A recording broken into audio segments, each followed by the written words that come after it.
आखिर क्यों एक अहंकारी पिता ने अपने बेटे को जिंदा जलाने की कोशिश की?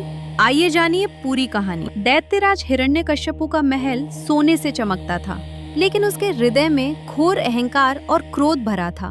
वह स्वयं को भगवान मानता था और चाहता था कि पूरा राज्य उसी की पूजा करे।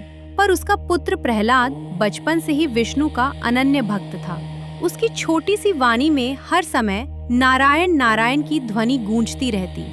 जब हिरण्यकश्यपु को यह पता चला तो उसका क्रोध 7वें आसमान पर पहुंच गया।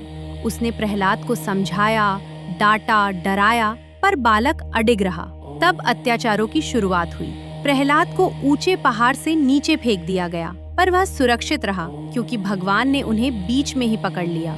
फिर उसे विषैले सर्पों के बीच डाल दिया गया, पर सर्पों ने उसे छुआ तक नहीं। उसे हाथियों से कुचलवाने की कोशिश की गई, पर हाथी उसके सामने शांत हो गए। अंत में हिरण्यकश्यपु ने अपनी बहन होलिका को बुलाया, जिसे माँ शीतला देवी से एक ओढ़नी वरदान के रूप में मिली थी। उस ओढ़नी पर वरदान था कि उसे ओढ़कर आग में भी वह जलेगी नहीं। वह ओढ़नी ओढ़कर प्रहलाद को गोद में लेकर अग्नि में बैठ गई। लपटें आसमान छूने लगी, लेकिन हवा इतनी तेज चली कि ओढ़नी प्रहलाद के लिपट गई। भक्ति की शक्ति के आगे वरदान भी टिक न सका। होलिका जल गई और प्रहलाद सुरक्षित बाहर निकल आए। यह देखकर हिरण्यकश्यपु का क्रोध और बढ़ गया।